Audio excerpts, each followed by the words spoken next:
Hello my dear students, today I am going to explain you remaining part of the fourth chapter early states of political system in India.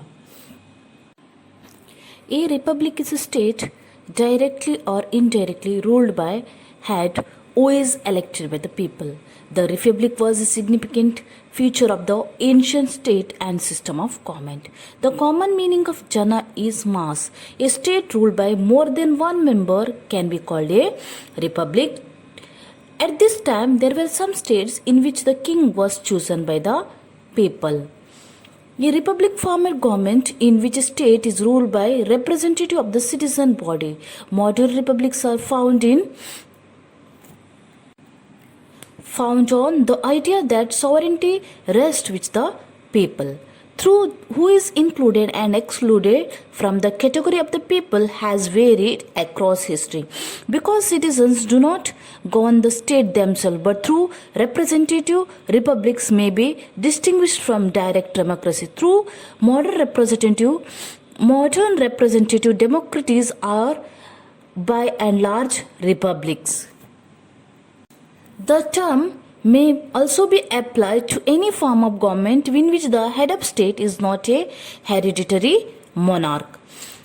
Prior to the 17th century, the term was used to designate any state, with the exception of tyrannical regimes, derived from the Latin expressions res publica, the public thing. The category of republic could encompass not only democratic state but also oligarchies, aristocracies and monarchies.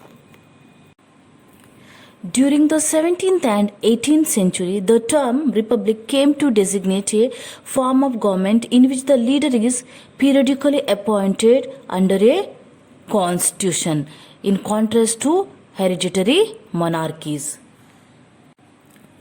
Despite its democratic implications, the term was claimed in the 20th century by states whose leadership enjoyed more power than most traditional monarchs, including military dictatorship such as the Republic of Chile under Augusto Pinochet and totalitarianism regimes such as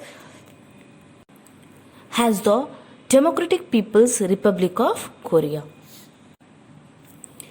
But around 6th century, there were some states in which the king was chosen by the people. Such state was called republic. There were republics of Licchavi of Vaishali, Sakyas of Kapilavastu, Videha of Mithali, Malla of Kushinara, etc. In such system of affairs, each member was given the status of king. The Licchavi of Vaishali settled on the north bank of Ganges River in what is now Bihar state. Their capital city only was at Vaishali. The Licchavis were renowned for the republican government which had a general assembly of the heads of the leading Kshatriya caste families.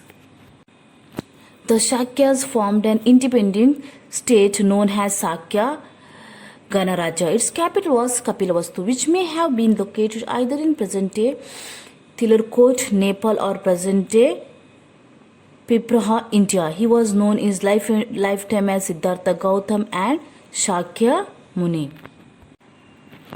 Mallas, tribal people in the time of the Buddha who settled in the northern parts of modern Bihar state, India.